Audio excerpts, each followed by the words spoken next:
당신의 미소에 마법 같은 변화가 일어납니다. 안녕하세요. 오지교정TV 오지연 원장입니다.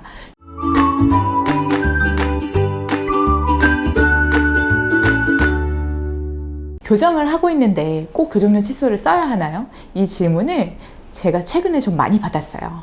그래서 제가 근거 없이 말하면 안 되니까 브라키 교정 시에 칫솔에 대한 논문들을 좀 찾아봤는데 일반 칫솔보다는 교정용 칫솔이 조금 더 양치질이 효율적이라는 보고도 있었고, 반대로 별 의미가 없다는 논문도 있었고, 미세모가 더 낫다는 논문도 있더라고요. 다양한 결론이죠. 그럼 이건 어떻게 하라는 거냐? 자, 이렇게 결과가 제각각인 이유는 크게 중요하지 않다는 것입니다. 제 결론은 꼭 브라키 교정 중에 꼭 교정용 칫솔을 써야 하는 것은 아니다. 하지만 효율적인 도구로 만들어진 것이다. 그래서 내가 그냥 일반 칫솔도 한번 써보고 교정용 칫솔도 한번 같이 써보고 양치하기 편하신 대로 하시면 될 것 같습니다. 저는 개인적으로 이렇게 V자 홈으로 파인 교정용 칫솔로 브라켓 주위는 양치하는 것이 효율적이라고 생각하고 저희 환자분들에게는 이렇게 가이드를 해드리고 있습니다. 하지만 내가 일반 칫솔을 닦는 게 더 편하고 더 잘 닦이는 것 같다. 굳이 교정 칫솔을 따로 사용하지 않으셔도 됩니다. 그러면 어떤 칫솔로 양치를 하는 것이 좋을까요? 이건 꼭 교정 환자한테만 해당되는 것은 아니고요. 교정 중이 아닌 분들도 다 해당되는 내용입니다. 저는 개인적인 의견으로 여러 가지 칫솔을 같이 조합해서 쓰는 것을 추천드립니다.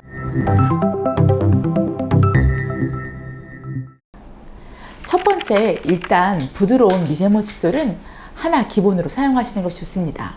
그 이유는 이렇게 잇몸과 치아 경계부를 닦을 때 잇몸에 상처를 주지 않고 효과적으로 닦을 수 있기 때문입니다. 두 번째, 약간 모가 단단한 칫솔도 있으면 좋습니다. 잇몸 근처는 부드러운 미세모를 닦아주는 게 필요하지만 너무 부드럽기만 하면 닦는 힘이 별로 없습니다.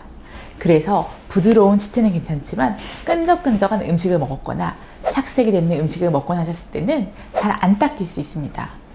특히 이렇게 씹는 면 쪽에 골짜기처럼 파인 부분 있죠. 여기에 음식물이 끼어서 박혀 있거나 하는 경우에는 미세모보다는 조금 모가 단단한 칫솔이 효과적입니다.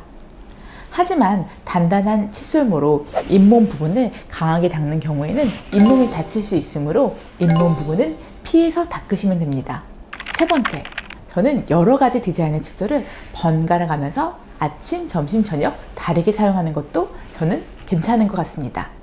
사실 칫솔을 쓰다 보면 각 칫솔 모양마다 닦이는 부분이 약간씩 다른 것 같아요. 그래서 다른 디자인의 칫솔을 번갈아서 쓰다 보면 이게 서로 보완되지 않을까 하는 제 개인적인 생각입니다. 그리고 실제로 세균 번식을 막는 효과도 있습니다. 축축한 상태로 칫솔을 계속 두게 되면 세균이 번식하기 쉽죠. 같은 칫솔로 하루 3번 닦다 보면 완전히 건조가 안 되고 물기가 있는 상태에서 닦고 또 닦고 물기가 안 마르고 또 닦고 이게 반복되죠. 하지만 여러 개의 칫솔을 번갈아서 사용하게 되면 완전하게 건조할 수 있는 시간이 충분해집니다. 물론 욕실이 아닌 통풍이 잘 되고 볕이 드는 곳에 말릴 수 있으면 더 좋겠죠. 하지만 그게 아니더라도 여러 개의 칫솔을 번갈아 쓰는 것만으로도 어느 정도 효과가 있습니다.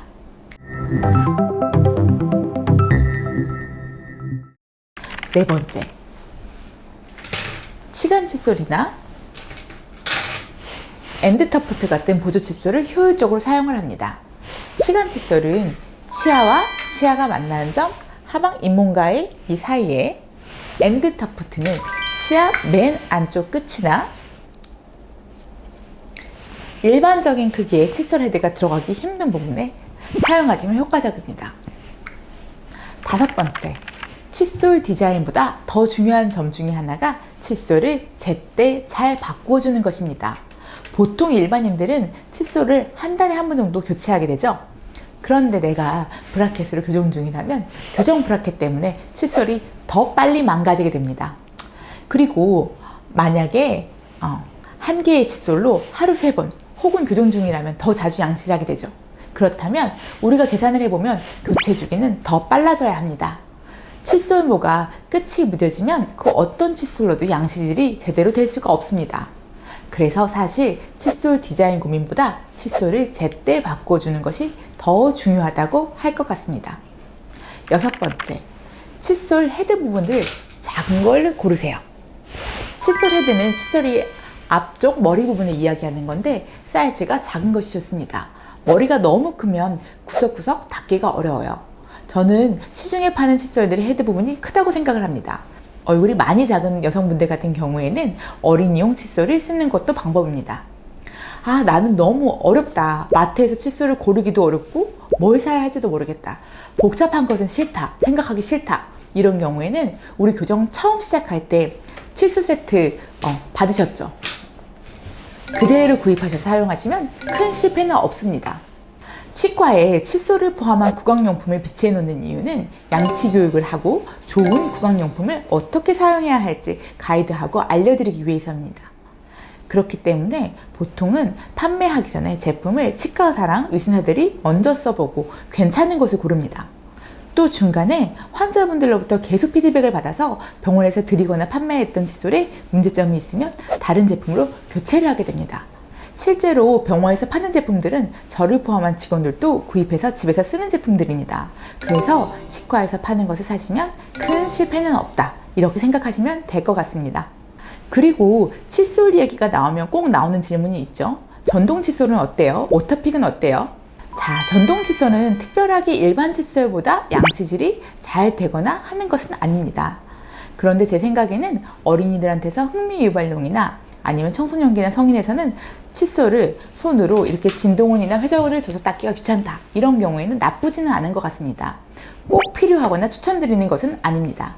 교정 환자에서도 이렇게 씹는 면이나 안쪽 면은 괜찮은데 혹시 브라켓 주변을 양치하실 때는 그 전동으로 인해서 브라켓이 탈락할 수 있으니 브라켓 장치가 붙어있는 주변은 피하시는 것이 좋습니다. 다음으로 오토픽은 교정 환자에게 강력 추천하는 아이템입니다. 우리 차 세차할 때 손으로 걸레질도 하지만 호스로 물을 쫙 뿌리죠. 그래서 손이 안 닿는 부위까지 닦죠. 그런 원리입니다.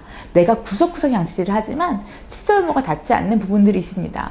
잇몸 안쪽이나 브라켓, 캡 안쪽 이런 부분은 워터픽을 사용해서 청소를 해주면 칫솔만 사용하는 것보다는 좀 더 효율적이지 않을까 생각됩니다. 오늘 준비한 영상이 교정을 시작한 여러분들에게 도움이 되었길 바랍니다. 다음에는 더 좋은 콘텐츠로 찾아뵙겠습니다. 감사합니다.